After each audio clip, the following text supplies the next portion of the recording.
Good evening, everybody. Now, this is part 3 of the Let's Talk Things Over series of videos that I'm trying to make, in which I try to cover all the problems you need to encounter when you try to work your way up the DPS charts.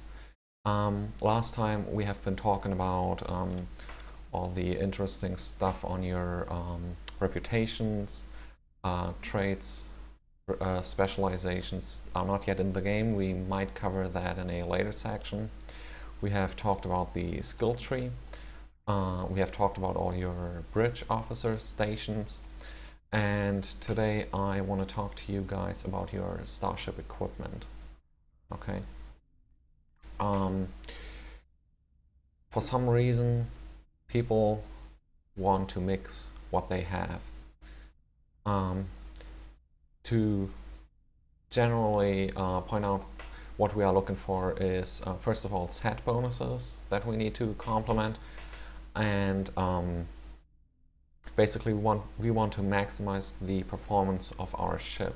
Okay, even though we can equip multiple arrays of different types, like we could use phaser, anti-proton, disruptor, and whatever, they wouldn't really benefit from the tag consoles, for example. So there's always a way to actually increase your performance, and that just leads you to certain viable options, I'd like to say. So I'm trying to give you an overview over all the viable options. If you feel like you should use one torpedo up front, I probably can't or shouldn't even take that too much away from you, but let me just point out that if you mix your build, if you do strange things will also happen. There is really no need to do it. Therefore, I would suggest to anyone to just go with what you have. Like, if you play no scenario, build a 4 dual heavy cannon ship. If you play PvE other missions, go for the 1 beam array type, go for 1 dual beam bank array type, or go for dual cannons, dual heavy cannons, I mean by that. But using all different ones is very difficult. If you really know what you're doing, it might work, but it's easier to just go with 1 damage type. One more thing I should point out, as the current live servers are down, this is all on the triple test server right now. The difference is kind of small, but we have this new window over here. Don't let that bother you. Okay, so let's have a first look at all the different damage types. The 4 weapons are the uppermost thing here, so let's just start with that. And to cover that, I have brought up this beautiful RyanSTO Gamepedia page where they listed all the effects for all the weapons. So people will usually discuss which weapons type is best. Okay, so we need to find out first, in order to answer that question, what each of them does. The phaser, for example, energy bonus, 2.5% chance to disable 1 subsystem for 5 seconds. That is more of a PvP thing, so you might not want to get this one first, even though there are certain applications. Disruptors give you a 2.5% chance to debuff the enemy with minus 10 damage resistance. Keep in mind though that this one is basically DRing itself with other damage resistance debuffs, like attack pattern beta, fire on my mark, and all that. It's still a quite viable option. The plasma adds a 2.5% chance, as you can see it's always the same chance, to apply a non-stack and damage over time effect. It is not that good, but it has been hyped, so people thought that this one was the one to go for a quite a long time. The Tatrians have a 2.5% chance to deal increased damage to shields. That doesn't sound too cool at first, but we'll come back to that later. The Polaron will deal 2.5% chance to minus 25 power to all subsystems to your enemy. That could also be considered a PvP thing. It might become more interesting with the new patch coming up, but it's not a straight damage increase even though you could argue it reduces your enemy's shield power subsystem also, and therefore actually increases your damage to some extent. Okay, we have the anti-protons. They get, instead of a 2.5% chance effect, they gain 20% flat-out critical severity, just because they are anti-protons. This one lately was always a problem to get, as you only could get fleet anti-protons, and they had shitty stats on them. They had damage times 2, accuracy times 2, while accuracy, or well, you could also get damage times 3, but that's even worse. The accuracy doesn't increase your crit chance and crit damage from overflow, as we discussed earlier. If you run the beam-fired wolf, for example, which is the major damage source if you're running beams. So now that they implemented these with R&D, the anti-protons become more and more prominent right now, and that is already it. Like, these are the basic damage types. Now you can get hybrid builds like the Romulan plasma, which combine the disruptor and plasma. You could get the spiral waves, which come with the Galore class cruiser, which combine phaser and disruptor effects. But what this really revolves around is you have to look at set bonuses that increase the respective effects. Okay. So for example, if you look at the plasma, everyone has been using that for quite a while. There's this console, it's called the 0-point energy conduit. It comes from tier 2 in Romulan reputation.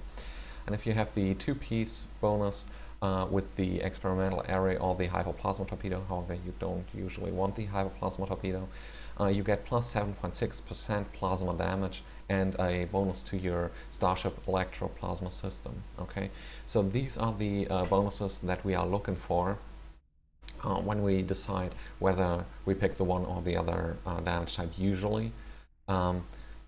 Only recently the anti-proton plus 20% crit severity just is so good that it basically overtops all the other ones right now. Okay, so the second thing at this point we need to point out is this 7.6% plasma damage probably doesn't do what we think it does. Okay, there is not only this set bonus, but there's also the science console, which comes off your embassy, I think, which increases your plasma damage by 9.6%. So these ones have been stacked all the time, and everyone thought, oh, this is quite good. The problem you have to see though is I have just way too many consoles. One of the attack consoles already does 33.8% of your weapon type's damage right now. And this set bonus, okay, this one, is only worth 7.6. So this is basically less than 1/3 of attack console. The damage increase just from this 2-piece is very, very small. And there's no real way of telling whether your effect that you will get is a good percentage or a bad percentage. If we are talking about good percentages, for example, if we compare this number now, it's 1094, and get the 2-piece Nukara set in. Okay, place update here. This one jumps actually by 21, a little over that, like 25 DPS, okay? That is because the 2.5%, which is just about what we get from this bonus, is to your total damage at the end of the calculation almost. So this is just about worth as much as the 2-piece of the plasma set. Even though it only shows 1/3 of the total effect, it still does just as much because the calculations work differently, and there is really no way of telling prior to trying it out whether something is that good or not. Okay, so if you look here, you need to check this DPS value now compared to what you have without the set bonus complementing it, to find out whether something awards a real percentage or not. Okay. So that really leads to multiple viable options for your weapons. And I personally run different ones for my tunes, so let me just go over the most prominent ones. Everyone has been hating on Tatrium, okay? People see this and say, oh dude, it only gives you additional shield damage. Enemies don't usually have that much shields, so why bother with it? Well, the answer to that is quite easy. If you look at the full Nukara space set, which gives you an additional power, which is called the Unstable Tatrian Lattice. I only need to find it. I'm not good at searching for things when I feel not entirely comfortable. Okay, there it is. That took me way too long. Okay, so this one deals Tatrian damage to your target, and to all enemies within 5k it deals additional Tatrian damage. Okay, so by running the Tatrian weapons, you basically make yourself also use the Tatrian tag consoles, and they will increase the effect of this ability, which is kind of cool, considering how many targets it hits, and it is currently not buffed, like I don't have any Tatrian consoles. And the Refracting Tatrian Cascade also deals Tatrian damage. So these are two of your major AoE cooldowns. Just using them once can deal several thousand of DPS at the end of a run, okay? So buffing that up with 5 tag consoles can really be very, very strong. So don't go full hate mode on Tatrians. They don't do as much as the other ones on the sheet, but the effect is actually quite nice if you have these two abilities to complement them with. The experimental plasma array obviously complementing the plasma set, which you could also increase by the embassy consoles. This array itself is kind of good because it doesn't drain any weapons power, but it always comes with crit H times 3. So that is kind of okay to go for. The phaser currently do not get increased by any real powers. However, when we go over to the cannon section, you will understand why I use phasers on my Federation ships. Disruptors is basically the same deal. If you would get them, you would get them as cannons. They actually benefit from 2 bonuses, so they could be the best cannons right now. However, with beans you would probably still go for Romulan plasma. They are very cheap to get, and they basically get the plasma debuff on top of all the other things, and you could complement them with the experimental array, while there's no real viable disruptor set, for beams at least. Okay, Tetran talked about. I don't know of any Polaron builds or sets to complement that. Antiproton is, just by making it a 20% plus critical severity, basically worth it running, and that is already it. Okay, so you could go for Tetrans, you could go for phasers if you're running Federation ships, just for the ease of it, because you would switch out otherwise for your cannonballs. You could always go for plasma, that is, or Romulan plasma, I should say. That's probably the second best, and after that we have the antiprotons. However, as I mentioned earlier, you have to look out that you get the real antiprotons. If you, for example, look at these fluidic antiprotons, they only get plus 60% crit severity out of a crit D times 3 modifier, because they get another effect. Okay, like there are so many weapon types that have been introduced by now that get a 2.5% chance to do something, and that something usually isn't worth it. Okay, let me really stress this. These 2.5% or the needle burst of the new phaser stuff, the phased biomatter, that almost always does something at the 0.1% of your damage region if you track their actual damage. So that is really not worth it. Okay, if you look at the regular antiproton arrays, they deal with a crit D times 3 modifier 80% plus crit severity. So there you can see the difference, that they actually get that additional plus 20. Okay, so that is basically it about damage modifiers for beams. We will do the same thing for cannons later. Let's just talk about something else. We always need to have this weapon on all energy weapon builds, I should say.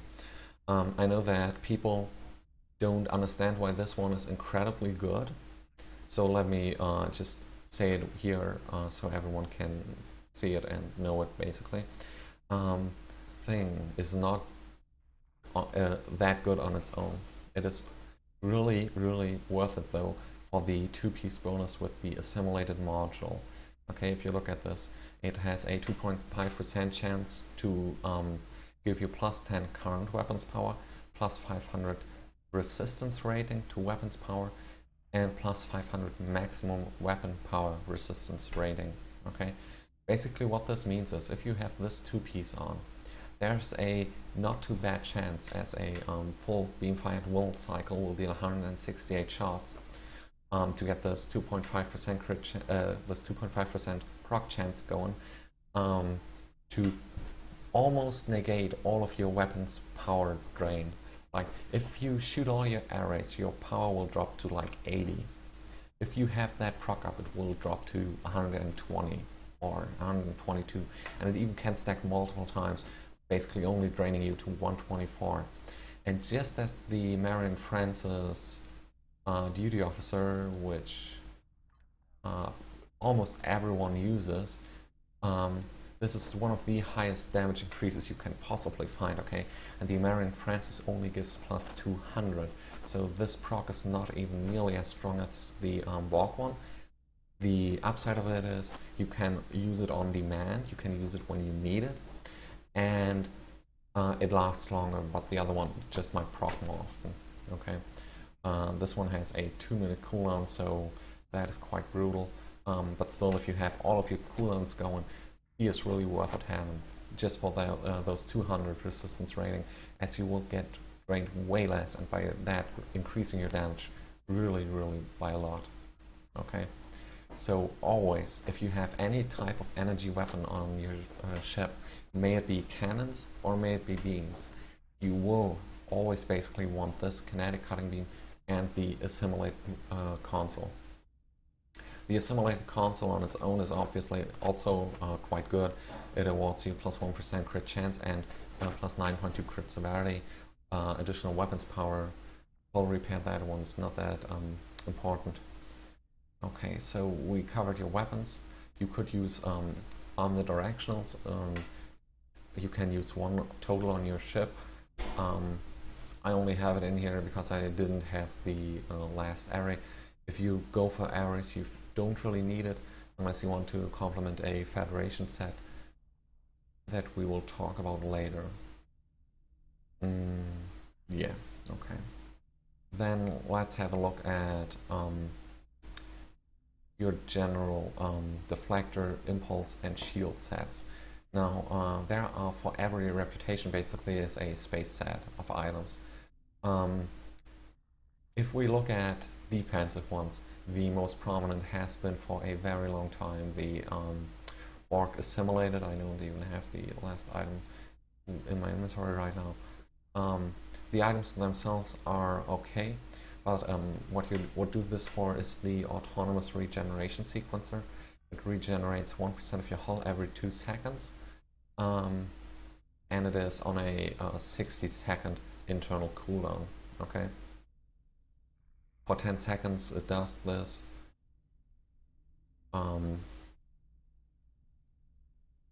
No, actually this one is always on. The proc down here when you get shot at is a 2% chance to trigger the autonomous regeneration sequencer, and that will heal you for 2.5% per second for 10 seconds. So this is like 25% of your hull. That is quite good. For the defensive sets, as you usually need more hull healing than shield healing, this is probably one of the best. You can't really dictate when it should proc, but 1 minute is not too much, so it will usually proc every now and then, and may very well help you out with your hull healing. Okay. You can complement that with whatever shield you desire. For example, the Dyson Regenerative is a shield that has a very low cap but a very high shield regen. For Federation ships, the regen is more important than for the Romulans, as we will see with the consoles later. But what you need to see with shields is they get this modifier of reduces XX damage type or reduces all damage types. And this one especially gets two of those. It gets the 10% all resistance, and it gets the 20% anti-proton resistance. Okay, so if you look back at this table of the damage weapon types, you will find anti-protons at the crystalline entity, at the Undine space battles, and the Voth space battles. Okay, that is really the most difficult ones, basically. So if you use just this shield, your shields will take 30% less damage with a very high shield regen. So this could be a good complement for the for these types of missions. On top of that, if you lose one of your shield facings, what this one does is it applies an instant heal to all your shield facings, and it reduces damage to the shields by 67% for 10 seconds. That is also a very good decrease or increase to your resistances for that amount of time. So this could be a very potent defensive set. Okay. If you try to deal damage, you could either go for all offset pieces that benefit your damage in some way. That is, however, kind of difficult on the shield part, as you don't really get any shields that directly increase your damage. You could go for the Nucara Crystalline, as it reflects damage, but that is, yeah, not that reliable and not that good. However, the Counter Command Deflector Array increases your accuracy. Let me just get some water here. And it also gives you Starship Energy Weapon Training, Projectile Weapon Training, and Inertial Dampeners, Particle Generators, as we talked in the skills section earlier. This one actually benefits your damage. Like if you look at the stats down here, it's 1094. If you just take this off and lose the 8.8 weapons training, you basically lost 10 DPS. It could be argued it's not that much. It might not be worth it ditching the set powers for it. They are just all viable options. The Romulan Advanced Prototype Impulse Engine gives a bonus to your Starship attack patterns. Now, if you, for example, look at the attack pattern alpha, which is also an attack pattern, it gives you plus 54% all damage for 30 seconds. If you now remove this item, the damage increase will drop to 49.6%. So this one is almost a 5% damage increase on the attack pattern alpha, and it also increases the attack pattern omega damage, and it increases the damage resistance debuff on your enemies on attack pattern beta. So these two can go well together. I personally prefer the Nucara 2-piece and the Counter Command, so I get the 2.5% set bonus from this one, and I get the increased weapons training and the accuracy from this one. That will lead to the highest number down here usually. I am not entirely sure, I'm not mousing over a damage modified array, but this should be the real number, so it's like 30 more, thanks to the 2-piece bonus, okay? You could also combine these ones in a other way, or you could go for the 3-piece Nucara. Yeah, but I personally like the Impulse Engine because it adds so much power to your shield systems. The Nucara shield has a pretty decent cap, it's a resilient one, and it reduces damage to your shields from Tetrian and all sources. So on a Romulan ship, I kind of like this set due to the Valdor console, which is a console that I would really suggest to anyone flying Romulan ships. It awards you, when your shields are below 90%, on a 2.5% chance when you deal energy weapon damage, so for example beams or cannons, it restores 200% of the outgoing damage as shield power. If you crit for 10k with your array, it would heal you all your shields for 20k. That is insane, let me tell you. So this one awards a vast amount of healing to your shields just by running one console.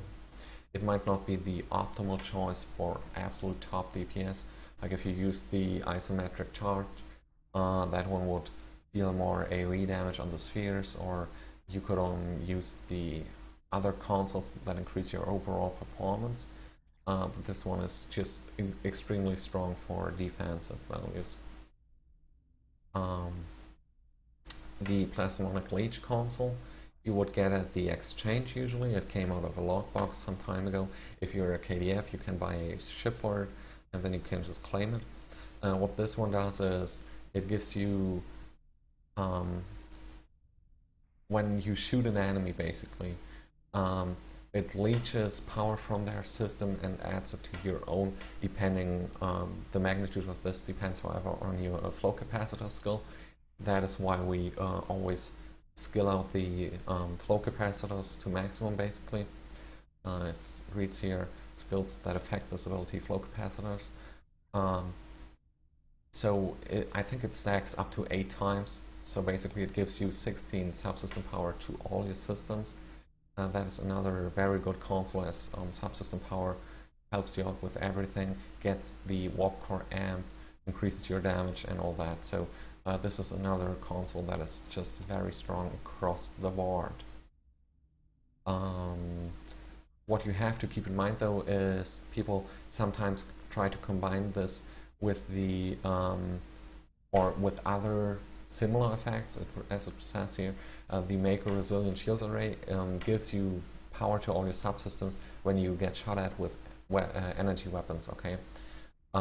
That will remove the buff from your Plasmonic Leech, override it with a 1 stack of your Mako shield, and then if you shoot the enemy again, it will remove the Mako shield and give you the Plasmonic Leech back, but only 1 stack, as you have only been shooting once now.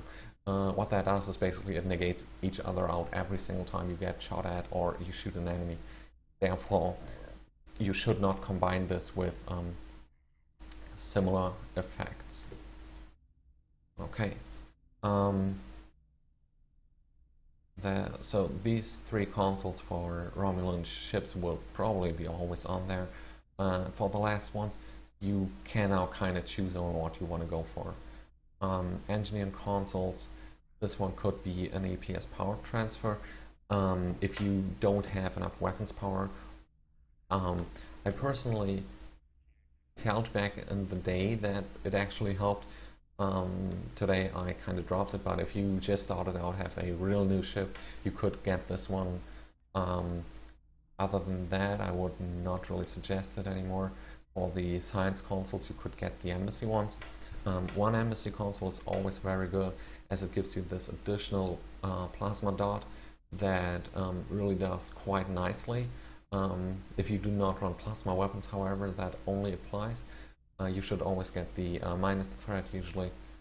And the flow capacitors could be a good choice to just increase your Plasmonic Leech. Outside of that, you could just go further with unique consoles like the Romulan 0 Point. The 0 Point awards all subsystem power, always good. 1.9% crit chance. Power insulators, now that one is not too good. The power insulators, we don't really need it that often in PvE, but the crit chance and subsystem power is quite worth it. For the last console, you could go for the Tachyokinetic. All the low-I consoles have been increased, so this one now awards almost 1% crit chance. If you increase it to Mark 13, it is 1%, and if you upgrade it to Ultra Rare, I think it's 1.1% chance and 11 crit severity. You don't really benefit from the other ones too much, like flight turn rate. Another good option is the bioneural infusion circuits. That one only increases your crit severity, but by quite a margin. So the last option we really need to talk about is the Nucara console. I probably need to dock the ship here to show that to you, though. I don't have it with me here. So let's find this one now.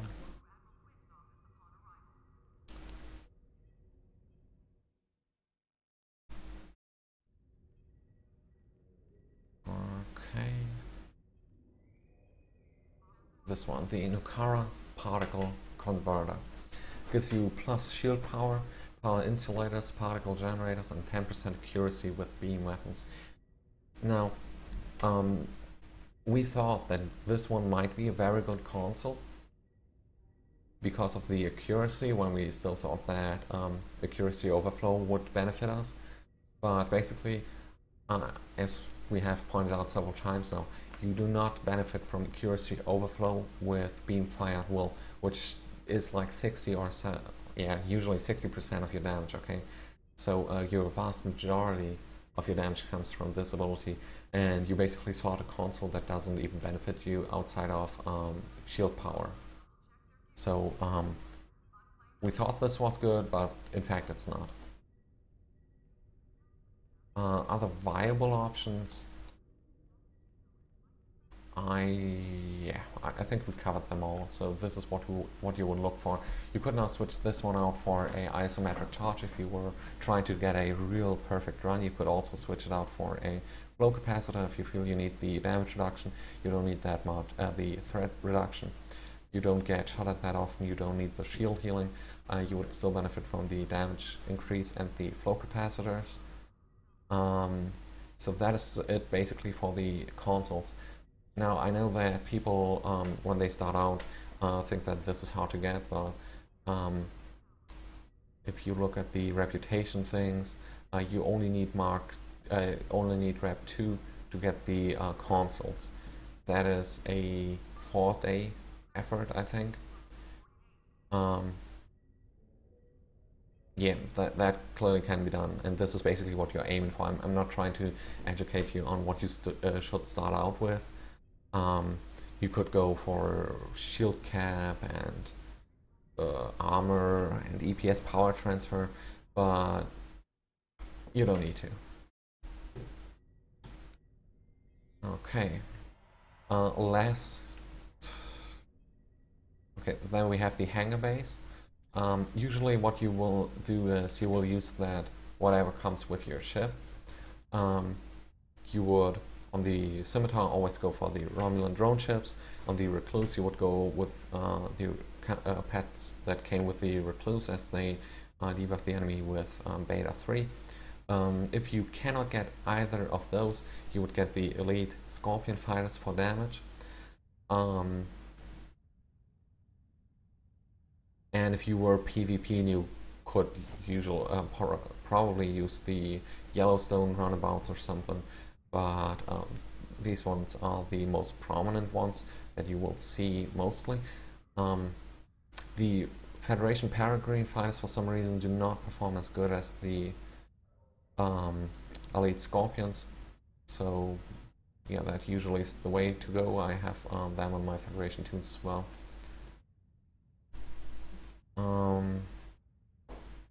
Okay, the devices, you would get the red matter cap if you could. With Captain Smirk's stream, you probably got one. Outside of that, the subspace field modulator comes with a quest, increases your all damage resistance rating, and gives you some defense. Now this works very, very fancy, and there are several posts on forums about this. But it's basically good to have if you're not getting shot at with Proton. For your Singularity core, there are now two big ways to go. You could go for the Spire one, or you could go for the dilithium mine ones. Okay.